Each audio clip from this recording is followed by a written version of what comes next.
Welcome to Just Vibey Vibes. Welcome to our Raised in Africa series. In this series, we talk about like things that we noticed that being raised in Africa, being born in Africa, growing up in Africa, things that affects you or things that happen that we hope for change. So that is why mostly we talk about maybe the negative a bit, or things more negative, to be honest, but how to make it a positive, how to change those things that are wrong or things that are affecting our psychology, our personality, and our mental health. So that is mostly what we talk about in this Raised in Africa series. I know I said I promised that maybe after a while, one day I will just talk about some good part of it, so that it's not like always negative. But at the end of the day, it's not just negative. It's not just us, bashing being raised in Africa, because being raised in Africa is amazing. But it is, to be honest, I would not want to be raised anywhere else than Africa, because you learn a lot of things, like being raised in Nigeria. Oh, a Port Harcourt girl, yes. I love it, and I learned a lot of things in life that I would not trade it for anything. So I'm happy about my upbringing and where I was raised. But then there are some things that I noticed detrimental to me as a person, or my thinking, or things I didn't even know, that I'm just finding, I'm like, so this is what this is happening, so something like that. So this is the reason why we do our Raised in Africa series. So today we're going to talk about bribery. I know I said I was going to talk about the educational system. So we're talking about bribery as pertains to educational system.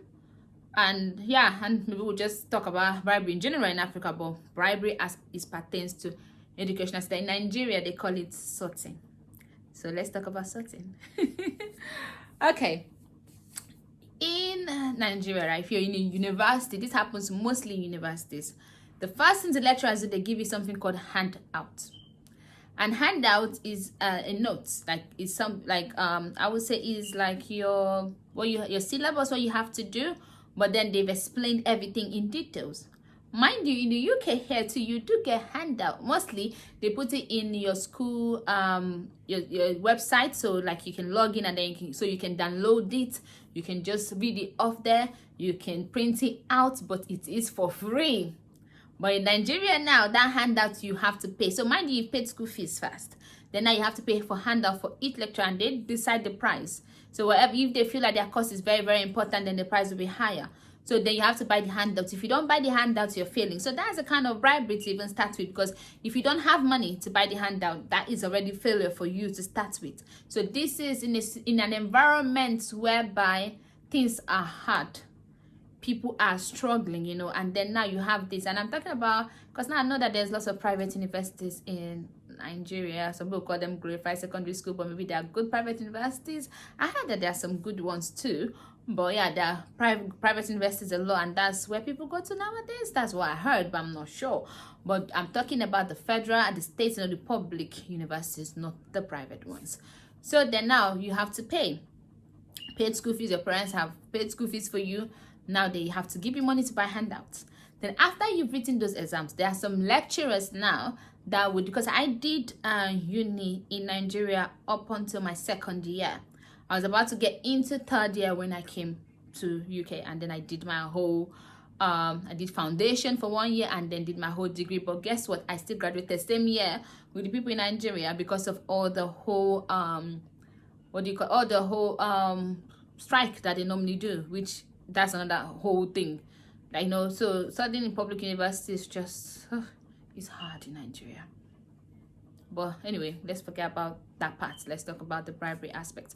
So now you've gone through that. Now you have to, so after your you've done your exam, now you always have a course rep.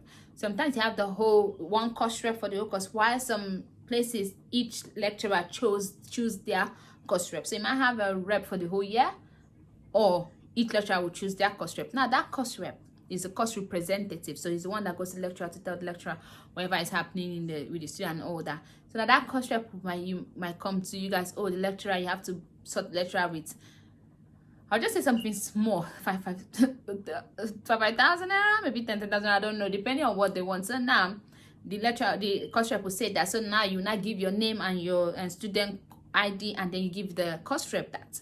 So that now might guarantee you a C.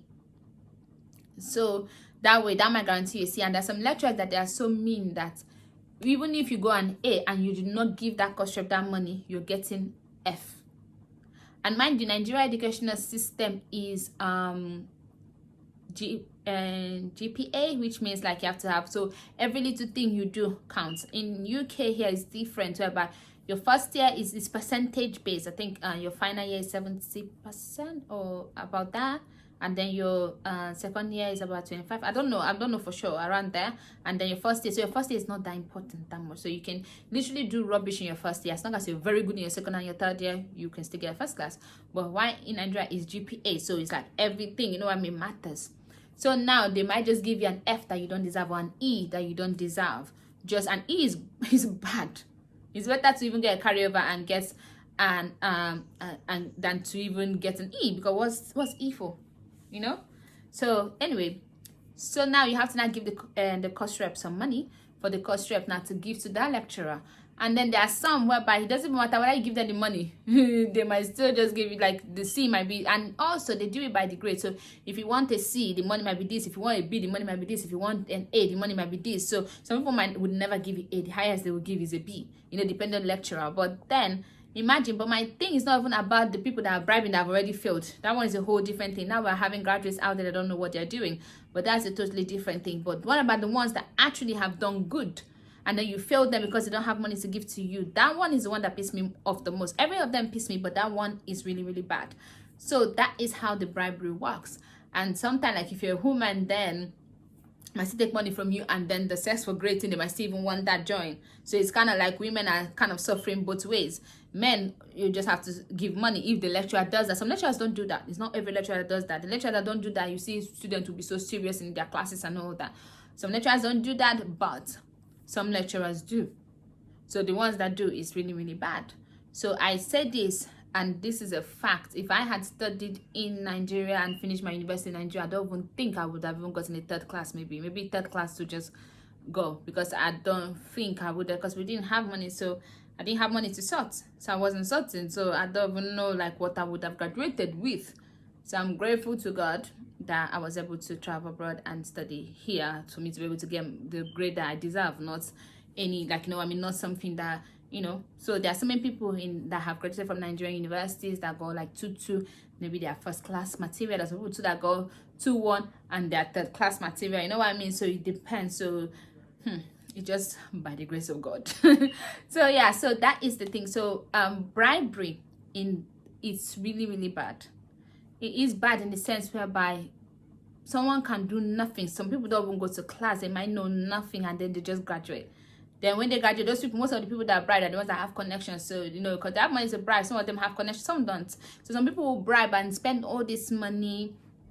It pushes the girl sometimes into prostitution, because now they might not have money, and then now they know that they need to pass. You know, some of them, especially if they come from poor family, they're struggling to train you in school. So then you have to try to pass your distance, so that if you're a graduate, maybe you can get a decent job. So that way some of them are going to, and also the boys, it pushes them also into bad life, like scamming, stealing, whatever thing they can do, because Nigeria is also is not somewhere whereby you can even do jobs like, okay, like if you're in the UK or Canada or America or wherever else you are, like not I don't know if other African countries do that, you can work per hour. So that means you can study in the day and work in the night. So you can do like 9 jobs, you can do waitressing job, you can do different jobs now as you're working to be able to earn money.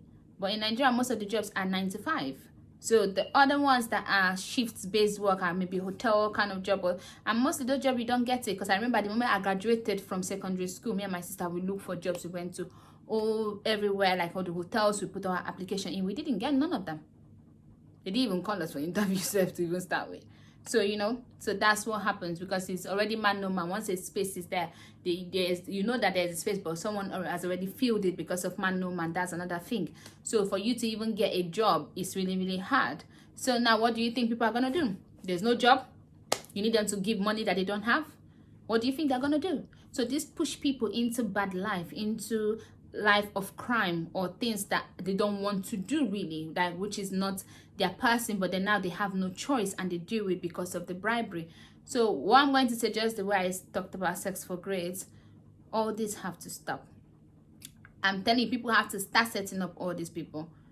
Like really, really start setting them up. If they are going to take money, yes, set them up so that way they can be aired in public. Now there's social media, and thank God for social media, because most things like there's like solutions. Like there's this lady that I saw today that she was arrested wrongly in Cote d'Ivoire or something like that, because someone stole from her, but the person is related to the DPO or something in the police station, and then I don't know if they call them DPO there. So for that reason, she was, they say, oh, she's Nigerian. You know, like when you're Nigerian, they know that your government is not coming for you. And that's one thing I would say to my Nigerian people: remember where you come from, because your government is not going to stand for you. So that's why we always have to keep fighting for our countries, each and every one of our countries in Africa, for them to be strong. So we'll have a government that will actually fight for us.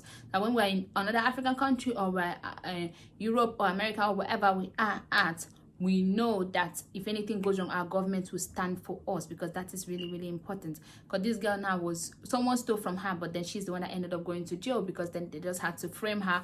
And now, because of social media, thank God, her case came out, and now they've checked into it and they found out that she was innocent now there. So she just wasted years, you know, for nothing. So always remember that too. I've digressed. Now I don't even know where I was before. But anyway, they said, yeah, we need to start setting these people up.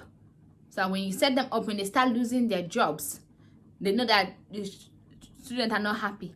Then that way it would help them. If it's to put camera in their office, put whatever you need to do. But that way we start setting them up so that they start losing their job. When they start losing their jobs, then they, once 1, 2, 3, 4, you know, once they start losing their job in everywhere, then they will start setting up and maybe stop asking people for money, or not just be asking every and anybody for money. Then it's going to be a more, maybe, I don't know, maybe they start making it more discreet, so that as it gets more discreet, then it starts getting very, because you know they cannot just ask anybody, so it start being something that they don't know. Because now there's phone, there's everything. You can be recording someone at any moment, you can be filming someone at any moment, they don't even know that you're filming them. There's so many gadgets. So this is the time for us to ourselves, we cannot wait for the government. It's not everything that you're waiting for the government of Africa to do. I'm not saying that the government shouldn't do, but since they're not doing, let's do it ourselves. Set these people up, set them up, and let them lose their jobs. We have to start doing that one by one. Set them up. If you don't have to show your face, just set them up. Cover your face, let their face show, let what they're talking about, let it show. And we start setting them one by one, so they start losing their job one at a time. How about that? So I hope, no, really, because this thing really pisses me off, because lots of talents and things like that, people are just being frustrated. The country already is frustrating, and make people more frustrated. And if this is same in other African countries, please let me know. I think that some countries are similar. Actually, most of them are similar, but mostly I talk about Africa, but then I try to narrow it to Nigeria, because I know that very well. I don't really know. There are some things I know about other African countries because my friends have told me, and I could have asked before this video, but oh well. If it's the same, then well, yeah. So that is how it is. So I hope this people that are going through this video pushes you, for you to get them fired. They want to destroy your life, destroy their own first. That's all I have to say. Don't forget to like, share, and subscribe. I'll see you some other time. Bye.